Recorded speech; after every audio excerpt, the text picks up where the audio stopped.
Shalom Westsiders, bagaimana kabar kalian?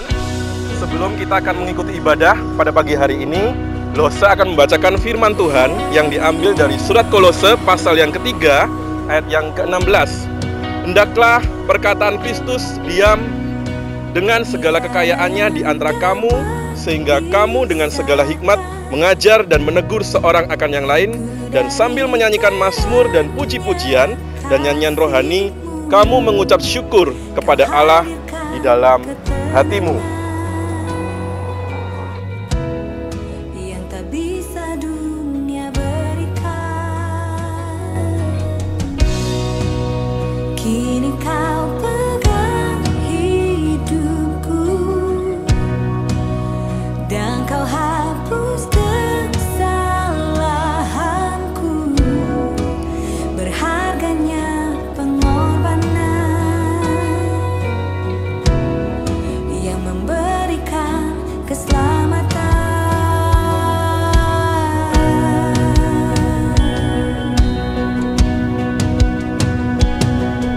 Selamat pagi semuanya. Kita bertemu lagi di ibadah Westside pada hari ini. Sebelum kita memulai ibadah kita pada hari ini, mari kita menyanyikan lagu Sebab Kau Besar.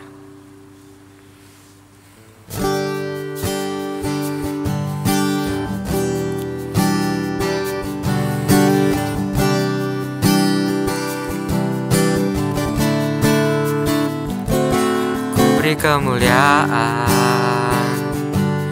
dan hormat, ku angkat suara pujian, ku agungkan namamu.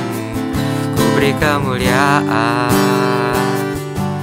dan hormat, ku angkat suara pujian, ku agungkan namamu.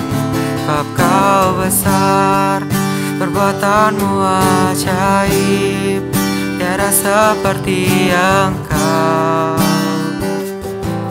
tiada seperti Engkau. Sebab Kau besar, perbuatanmu ajaib, tiada seperti Engkau, tiada seperti Engkau.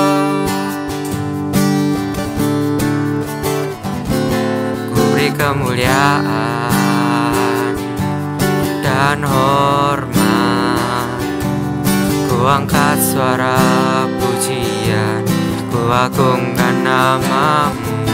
Ku beri kemuliaan dan hormat, ku angkat suara pujian, ku agungkan namamu. Sebab Kau besar, perbuatanmu ajaib, tiada seperti Engkau, tiada seperti Engkau. Sebab Kau besar, perbuatanmu ajaib, tiada seperti Engkau, tiada seperti Engkau, tiada seperti Engkau. Teman-teman, kita dalam seminggu ini pasti telah berbuat dosa yang tentunya telah menyakiti hati Tuhan. Maka dari itu, kita harus meminta ampun kepada Tuhan dan berjanji untuk tidak mengulanginya lagi. Mari kita menyanyikan lagu Bersamamu Bapa Ku Lewati Semua.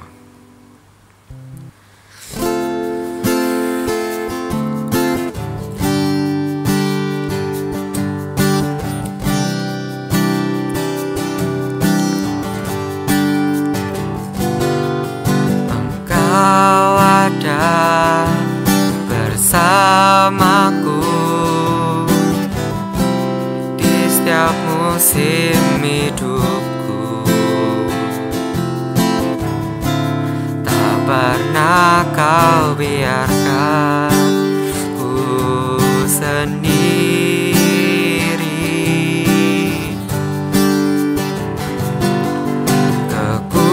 Kekuatan di jiwaku adalah bersamamu. Tak pernah ku ragukan kasih-Mu.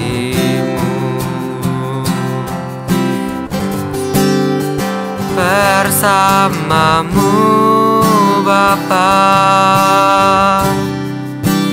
ku lewati semua perkenanan-Mu yang teguhkan hatiku. Engkau yang bertindak, memberi pertolongan. Anugerah-Mu besar berlimpah bagiku.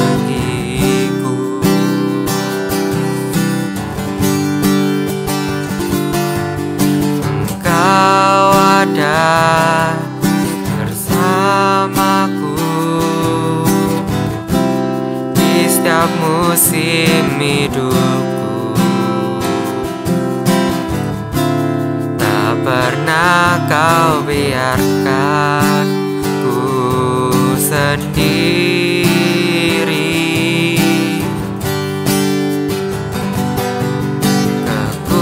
Kekuatan di jiwaku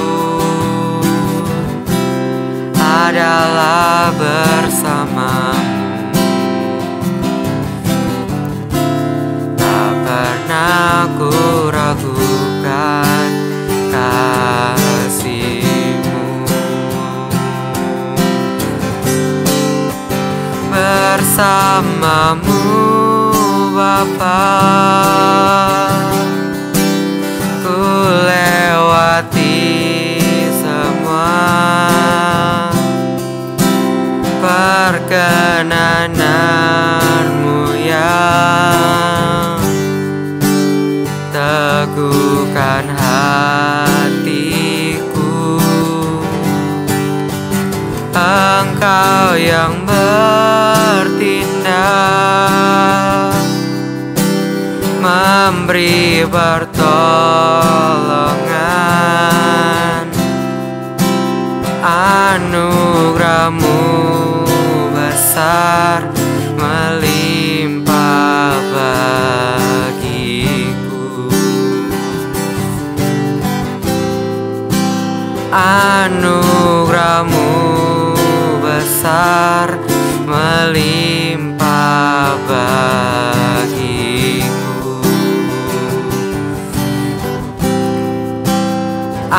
Anugerah-Mu besar melimpah bagiku.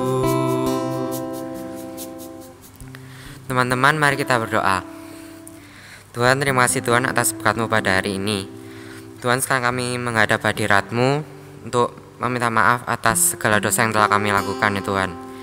Tuhan, berikan kami hikmat-Mu supaya kami bisa menjadi pribadi yang lebih baik ya Tuhan. Dan berkati kami juga untuk tidak melakukan dosa yang sama lagi ya Tuhan. Terima kasih ya Tuhan, hanya di dalam nama-Mu kami sudah berdoa. Amin. Sebagai umat yang telah diampuni, terimalah berita anugerah yang diambil dari Matius 26 ayat 28 yang berbunyi, sebab inilah darahku, darah perjanjian yang ditumpahkan bagi banyak orang untuk pengampunan dosa.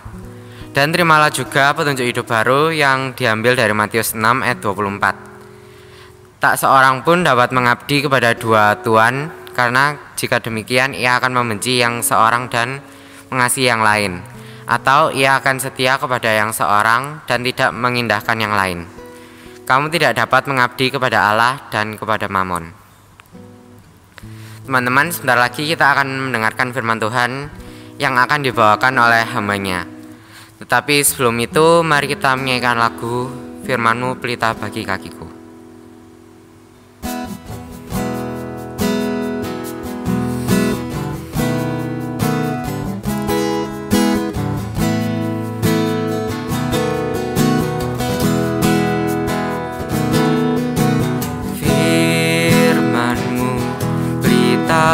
bagi kakiku, terang bagi jalanku. Firman-Mu pelita bagi kakiku, terang bagi jalanku. Waktu ku bimbang dan hilang jalanku, tetaplah Kau di sisiku. Dan takkan ku takut, asal Kau di dekatku, besertaku selamanya. Oh, firman-Mu pelita bagi kakiku, terang bagi jalanku.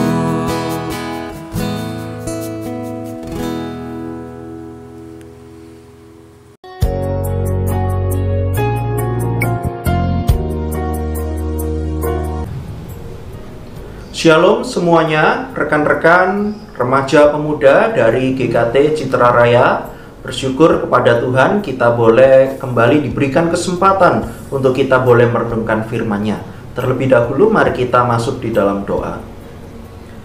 Bapa yang di sorga, kami mohon kepadamu supaya Engkau yang menyertai kami di dalam pemberitaan firman-Mu yang akan disampaikan. Kiranya Engkau yang menolong setiap kami, baik saya yang menyampaikan maupun juga remaja pemuda yang mendengarkan, kiranya menjadi berkat bagi mereka. Dan Engkau tolong Tuhan supaya kami dapat mengimani bahkan melakukan dalam kehidupan kami. Dalam nama Tuhan Yesus kami berdoa, amin. Pertama-tama saya ingin memperkenalkan diri. Nama saya adalah Yohanes Handoko dan saya sekarang melayani di GKT Banyuwangi. Bersyukur dan saya mengucapkan terima kasih untuk kesempatan melayani yang diberikan oleh Komisi Remaja Pemuda dari GKT Citra Raya, dan juga secara khusus untuk Lose kalian, Lose Anton, yang memberikan kesempatan kepada saya untuk dapat memberitakan firman Tuhan.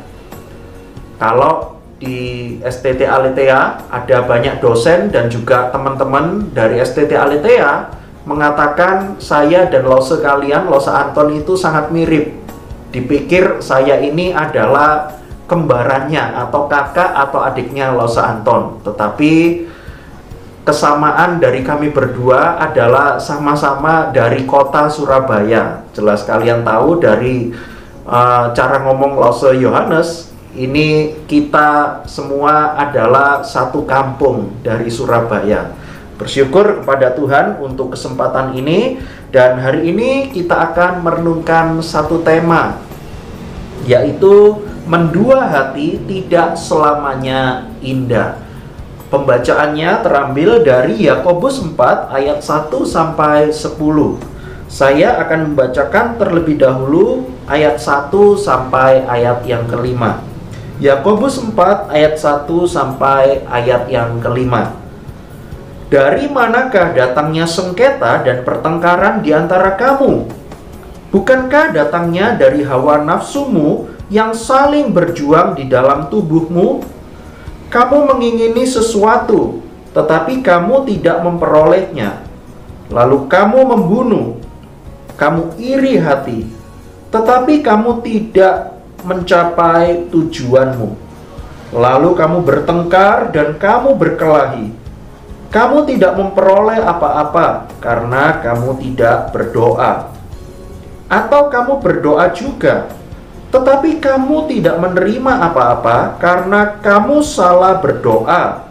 Sebab yang kamu minta itu hendak kamu habiskan untuk memuaskan hawa nafsumu. Hai kamu orang-orang yang tidak setia, tidakkah kamu tahu bahwa persahabatan dengan dunia adalah permusuhan dengan Allah? Jadi barang siapa hendak menjadi sahabat dunia ini, ia menjadikan dirinya musuh Allah. Janganlah kamu menyangka bahwa kitab suci tanpa alasan berkata, roh yang ditempatkan Allah di dalam diri kita diingininya dengan cemburu. Amin. Demikianlah firman Tuhan. Nanti di tengah-tengah khotbah, Lose Yohanes akan bacakan ayat-ayat selanjutnya. Saudara, Lose Yohanes ingin memulai khotbah ini dengan menampilkan gambar ini. Ada dua macam gambar di sini.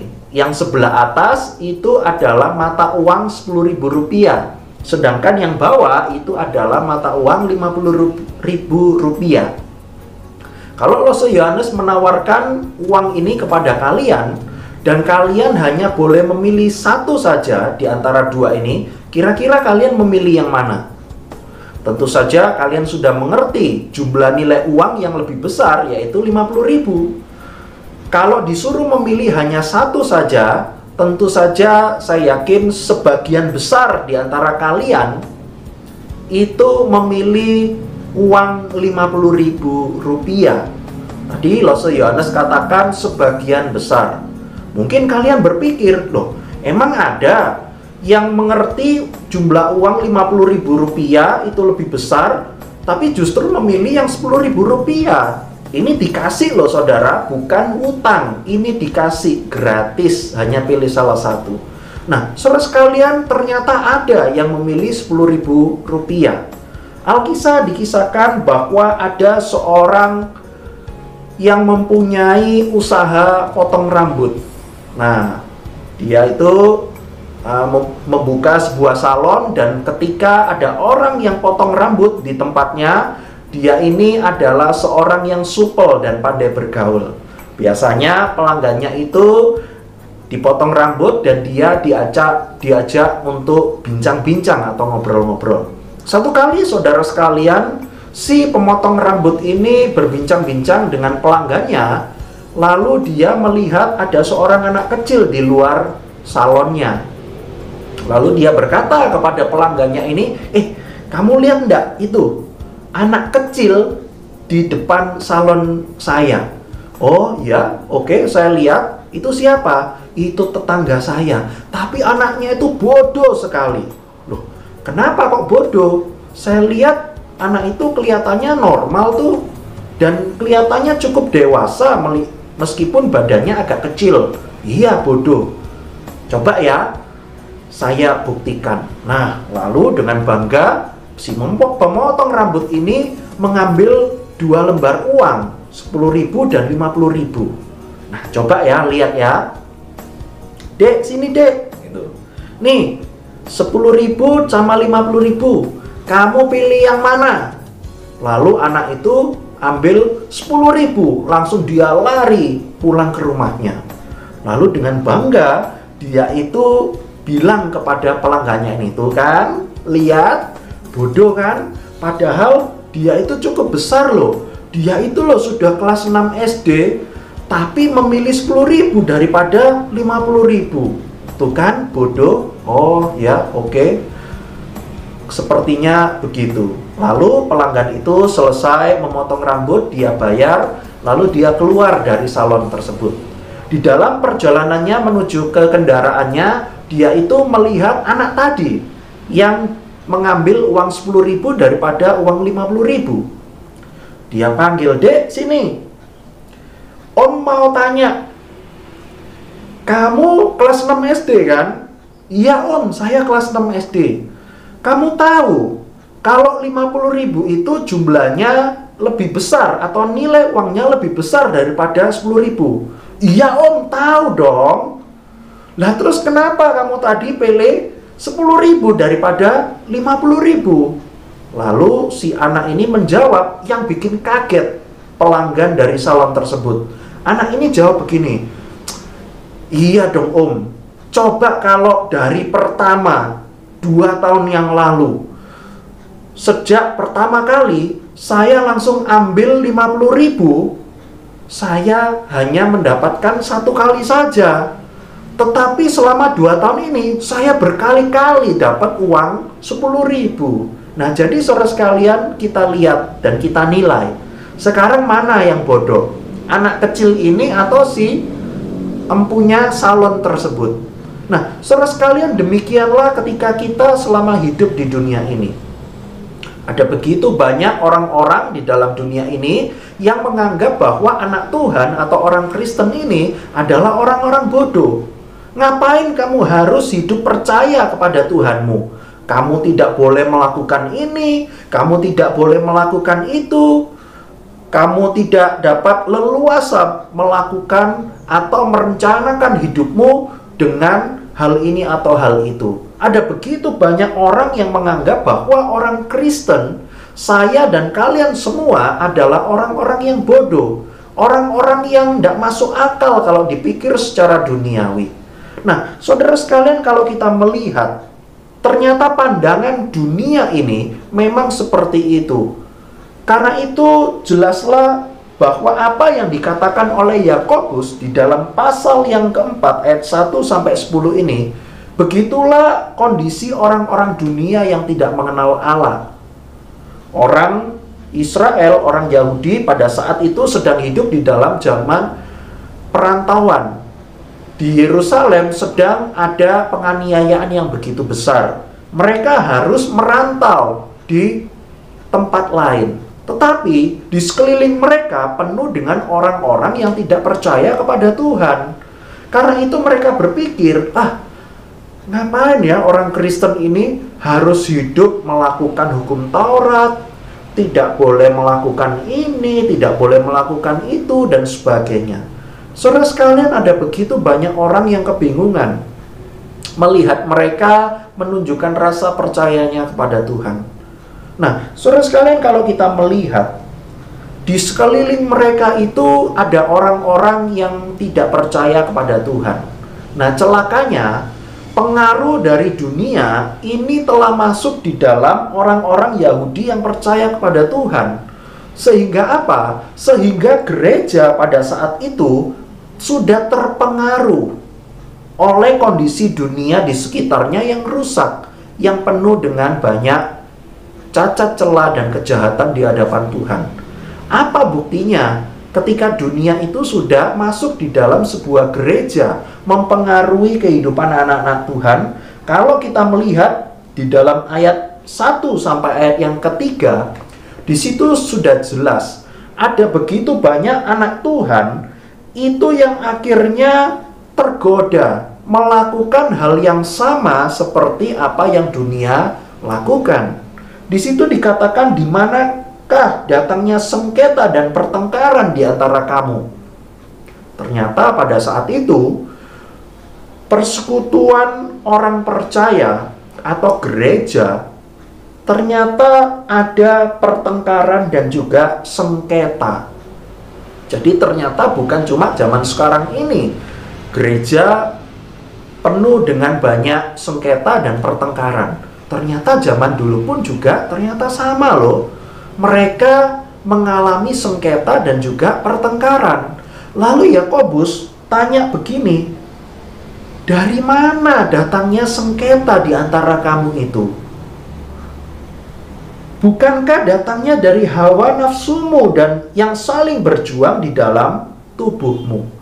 Jadi saudara sekalian, kalau kalian sejak kecil, remaja, pemuda, melihat ada begitu banyak orang-orang Kristen yang bertengkar atau memiliki sengketa di dalam gereja, kalian pun juga harus melihat ada begitu banyak faktornya. Tetapi faktor yang sedang terjadi pada saat itu adalah karena masing-masing orang menuruti keinginan dan hawa nafsunya sendiri-sendiri. Mereka berpikir ini loh keinginan yang lebih penting.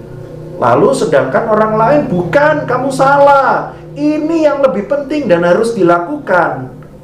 Ayo, kamu harus nurut sama aku. Aku enggak mau kok nurut sama kamu. Saudara sekalian, masing-masing orang memiliki keinginan dan hawa nafsunya sendiri-sendiri.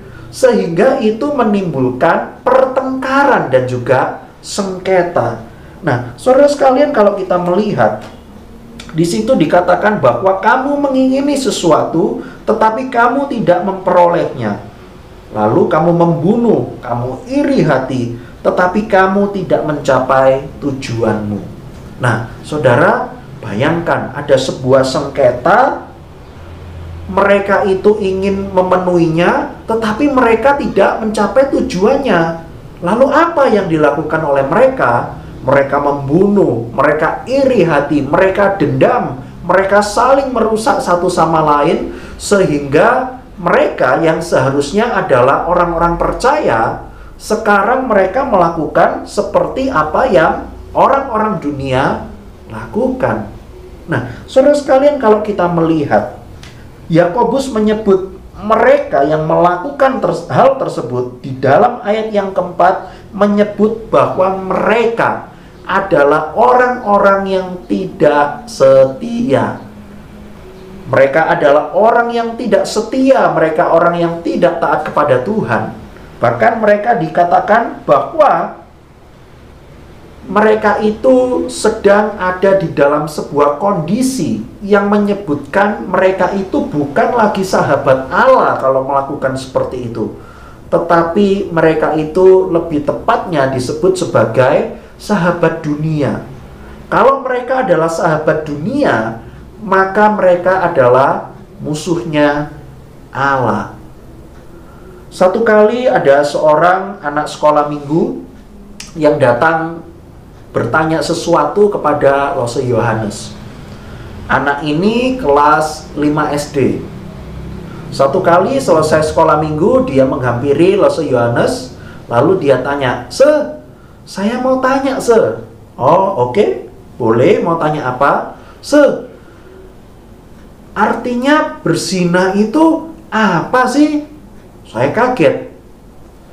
Loh, ngapain kamu tanya gitu? Artinya berzina itu apa? Iya, tadi ketika saya baca Alkitab tadi pagi tentang 10 hukum, dari hukum 1 sampai hukum ke-10, yang paling saya tidak ngerti dan bingung istilahnya itu adalah hukum yang nomor ke-7, berzina. Berzina itu apa sih, Lose? Kok tadi saya tanya papa sama mama saya, mereka tidak mau jawab. Karena itu saya tanya Lose Yohanes saja deh. Oke. Lalu saya ambil HP Lose, lalu cari di Google sebuah gambar dan menampilkan gambar ini. Nah, berzina itu artinya paling tidak kalau seumuran kamu, Lose Yohanes bisa menjelaskan melalui gambar ini. Nah, coba kamu lihat gambar ini. Kira-kira orang yang berpacaran itu kira-kira setia atau tidak? Dia lihat gambar itu, kok tangan si pria ini memegang tangan cewek lain yang bukan pacarnya. Kayaknya ini tidak setia deh, Lose. Ini pacarnya di sampingnya, tapi dia pegang tangan cewek lain di sebelah pacarnya itu. Nah, itulah berzina. Intinya adalah mereka itu yang melakukan berzina itu adalah orang-orang yang tidak setia. Seharusnya punya satu pasangan, tetapi dia memilih tidak cukup hanya satu, dia cari yang lain dan dia memiliki relasi yang baik dengan orang yang lain. Nah, misal contoh apa? Pacaran. Kamu sudah punya pacar belum? Dia bilang, wah ya belum loh, wong saya masih kelas 5 SD. Nantilah kalau SMA saya mau pacaran. Nah, Lose tanya, kalau kamu pacaran dengan si A misalnya, lalu sesudah seminggu jadian, kamu jalan-jalan sama si B dengan cewek lain, itu setia atau enggak artinya? Oh iya Lose, itu enggak setia. Nah, saudara sekalian, lalu dia pulang, minggu depannya dia balik lagi ke saya dan berkata, Lose, ternyata dari hukum 1 sampai hukum 10 paling tidak hanya hukum 1 dan hukum ke-7 yang tidak pernah saya langgar. Hukum 1 adalah jangan ada padamu Allah lain. Oh, di rumah kan saya berdoanya kepada Tuhan, saya kan tidak menyembah patung, Lose. Lalu juga berzina. Loh, saya setia kok kepada Tuhan, saya tidak menyembah dewa-dewa lain atau tidak ada Tuhan lain tuh, saya berdoanya dan menyembah kepada Tuhan Yesus. Nah, saudara sekalian, melihat pernyataan dari anak sekolah minggu ini, apakah betul seperti itu? Tidak, saudara sekalian. Kita ini adalah orang-orang berdosa. Kita seringkali bukan mengutamakan Tuhan dalam kehidupan kita. Ketika kita menurunkan Tuhan dari tempat utama dari kehidupan kita, maka hal itu dinamakan tidak setia. Apalagi dengan kondisi semacam itu, mereka adalah orang-orang yang tidak setia kepada Tuhan. Nah, saudara sekalian, kalau kita melihat di tengah-tengah kondisi itu, bagaimana cara mereka untuk bertobat dan mencari jalan keluar? Ternyata mulai dari ayat yang ke-6 dikatakan begini. Tetapi kasih karunia yang dianugerahkannya kepada kita lebih besar daripada itu.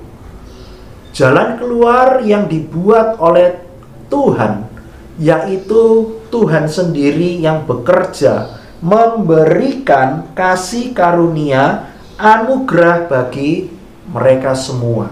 Karena Tuhan tahu di tengah-tengah kondisi mereka yang begitu banyak melakukan kejahatan, mereka tidak bisa loh bertobat dan menghampiri mendekat kepada Allah. Tidak bisa. Harus Tuhan sendiri yang bekerja memberikan kasih karunia. Ketika Tuhan memberikan kasih karunia dan anugerah itu, maka dikatakan bahwa itu lebih besar daripada itu. Artinya apa? Lebih besar kasih karunia Tuhan daripada setiap kejahatan dan pelanggaran yang dilakukan oleh manusia. Saudara, bukankah Lause Yohanes kalian semua setiap hari mendapatkan anugerah dari Tuhan? Setiap hari kita melakukan dosa. Kita tidak mungkin bisa lepas dari yang namanya dosa. Tetapi syukur kepada Tuhan, kalau Tuhan bekerja melalui anugerahnya untuk diberikan kepada Lause dan kepada kalian semua. Itu adalah anugerah Tuhan bagi kita di tengah-tengah ketidaksetiaan kita. Nah, saudara sekalian, apa bukti mereka mendapatkan kasih karunia? Yaitu mereka dapat tunduk kepada Allah. Saudara, ayat 7 dikatakan begini. Karena itu tunduklah kepada Allah dan lawanlah iblis, maka ia akan lari daripadamu. Setelah mereka mendapatkan anugerah Tuhan, maka ada kewajiban dan tanggung jawab yang harus mereka lakukan. Apa itu? Mereka harus tunduk kepada Tuhan. Nah, saudara, satu kali ada seorang panglima kerajaan. Panglima kerajaan ini ngomong kepada raja. Raja, lapor. Pintu gerbang di sebelah utara sedang rusak dan harus diperbaiki. Loh, rusak? Oke, kalau gitu saya berikan kamu waktu 1 hari untuk cari kontraktor untuk memperbaiki pintu gerbang itu. Siap, Raja. Lalu panglima itu berkeliling di sekeliling kerajaan itu. Lalu akhirnya setelah 1 hari kemudian, dia kembali kepada raja untuk menghadap dan melaporkan hasil kerjanya. Raja, lapor. Panglima itu berkata, saya sudah temukan 3 orang kontraktor yang dapat memperbaiki pintu gerbang kerajaan. Lalu si raja ini bilang, ngapain 3? Saya hanya butuh 1 saja. Kita lihat dulu, Raja, siapa di antara 3 orang ini yang paling baik. Yang pertama ini adalah dari Amerika, Raja. Silakan menghadap Raja. Lalu si kontraktor dari Amerika ini datang menghadap kepada raja tersebut. Raja ini bilang, oke, kamu dari Amerika ya? Iya, Raja. Berapa biaya yang harus saya bayar kepada kamu untuk membetulkan, memperbaiki pintu gerbang di sebelah utara itu? Lalu si Amerika ini bilang, $1.000 raja. Mahal sekali $1.000. Iya. $400 untuk survei dan menghitung, $300 untuk biaya material, $300 untuk pekerja. Wah, mahal sekali. Oke, coba lihat orang yang kedua. Panglima itu lalu bilang, ini dari Cina, raja. Oke, dari China. Berapa harga yang harus saya bayar? $500, raja. Wah, raja itu senang. Wah, lebih murah ini, cuma setengah harga. $500? Iya, raja, betul. Apa saja itu $500? $200 untuk survei dan juga untuk mengukur, $200 untuk bahan material, $100 untuk pekerja. Wah, boleh juga nih, lebih murah. Oke, coba kamu orang ketiga, mungkin bisa lebih murah lagi. Lalu Panglima ini memperkenalkan, ini dari Indonesia, raja. Oke, berapa yang harus saya bayar kepada kamu? Lalu kontraktor dari Indonesia ini bilang, $2.500, raja. Wah, si raja ini kaget. Ngapain itu? Biayamu begitu besar. Yang lain cuma 1.000 dan 500, kamu 2.500. Lalu kontraktor ini minta waktu sejenak kepada raja. Raja, tunggu sebentar ya. Lalu dia ajak ke pojokan Panglima itu. Lalu dia berkata begini kepada Panglima itu, $1.000 untuk kamu, $1.000 untuk saya, nanti 500-nya suruh kontraktor dari Cina itu yang mengerjakan. Nah, saudara sekalian, kalau kita melihat dari cerita ini, ada begitu banyak orang yang kelihatannya melakukan sebuah hal atau sebuah perbuatan, tetapi nyatanya adalah untuk keuntungan diri sendiri. Yakobus bukan mengajarkan hal demikian. Yakobus mengatakan bahwa kalau kamu adalah orang-orang yang beriman kepada Tuhan, maka kamu bukan mencari keuntungan untuk dirimu sendiri, tetapi hidup sesuai dengan imanmu untuk memuliakan nama Tuhan. Dan itulah yang harus dilakukan oleh orang percaya. Saudara sekalian, kalau kita melihat, kita diberikan sebuah tanggung jawab untuk tunduk kepada Allah. Mendekatlah kepada Allah dan Ia akan mendekat kepadamu. Tahirkanlah tanganmu, hai orang-orang berdosa, dan sucikanlah hatimu, hai kamu orang yang mendua hati. Saudara sekalian, orang yang tidak setia, orang yang mendua hati, bukanlah sahabat dari Allah, melainkan sahabat dari dunia. Tetapi ketika kita sudah menyadari siapa kita dan siapa Allah, maka kita bekerja dan melayani dan kita hidup bukan demi keuntungan diri kita sendiri, tetapi untuk kita bekerja memuliakan Tuhan, lalu juga apa? Supaya orang-orang di sekitar kita dapat mengenal Tuhan melalui kehidupan kita. Nah, saudara sekalian, kalau kita melihat satu contoh di dalam Alkitab yang bernama Raja Uzia. Di dalam kitab Raja-Raja ada seorang raja yang bernama Raja Uzia. Raja Uzia ini pertama kalinya menjabat sebagai seorang raja. Dia ini merupakan seorang raja yang takut akan Tuhan. Dia percaya kepada Tuhan, sehingga Tuhan melihat semuanya itu baik, sehingga dia memberikan berbagai kemenangan kepada Raja Uzia. Tetapi saudara sekalian, ketika Raja Uzia ini begitu banyak mengalami kemenangan dan juga prestasi sebagai seorang raja, dia lupa siapa yang menolong dia dan memberikan semua kemenangan itu. Dia berpikir bahwa aku tanpa Tuhan sekarang dapat mengalahkan segala bangsa. Bukan cuma bangsa Filistin saja. Mungkin kalau ada 2 atau 3 negara yang menyerang saya pasti kok bisa mengalahkan mereka.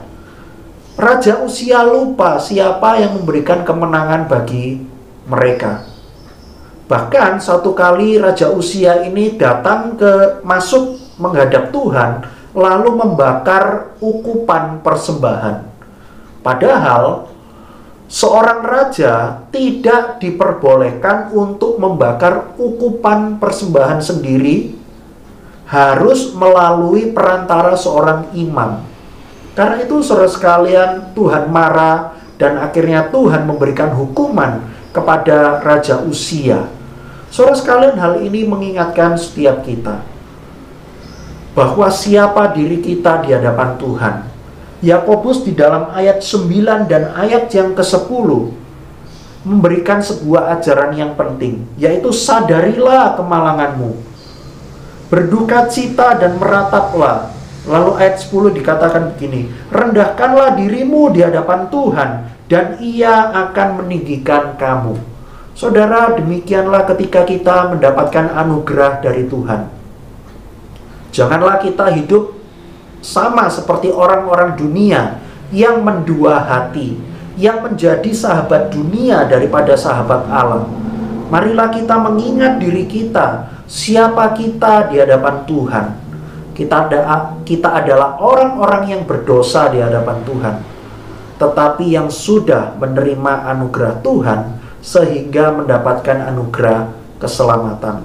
Kiranya firman Tuhan ini menolong setiap kita semua untuk kita boleh menjadi sahabat Allah, jangan menjadi sahabat dunia. Karena ketika kita menjadi sahabat dunia, maka itu artinya kita adalah orang yang mendua hati. Tuhan sudah setia kepada kita, mari kita juga setia kepada Tuhan, sehingga hidup kita adalah hidup yang memuliakan nama Tuhan. Mari kita berdoa. Tuhan, tolonglah setiap kami yang sudah mendengarkan firman-Mu. Biarlah firman-Mu ini bertumbuh dalam kehidupan kami, berbuah lebat, sehingga kami dapat memberikan manfaat dan berkat bagi orang-orang di sekitar kami. Ampunilah setiap kami, Tuhan, ketika kami hidup tidak berkenan kepadamu. Ampuni Tuhan, dan biarlah Roh Kudus-Mu yang bekerja memampukan kami, supaya kami dapat hidup menunjukkan setia kami kepada Tuhan, karena Engkaulah yang terlebih dahulu menunjukkan setiamu kepada setiap kami. Terima kasih Tuhan, dalam nama Tuhan Yesus kami berdoa. Amin. Teman-teman yang terkasih dalam Tuhan, kita sudah bersama-sama mendengarkan firman Tuhan. Kiranya firman ini dapat kita terima, kita renungkan, dan dapat kita lakukan dalam kehidupan kita sehari-hari.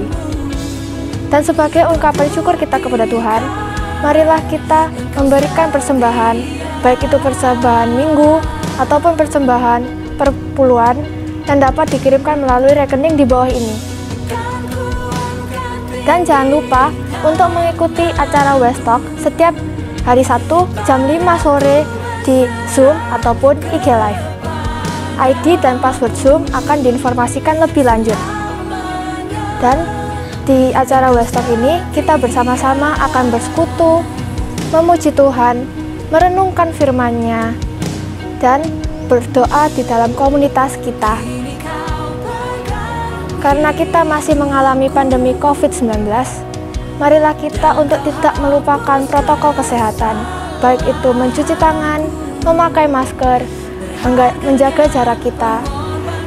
Marilah kita juga menjaga kesehatan diri kita, keluarga kita, dan komunitas kita. Sampai jumpa minggu depan. Bye.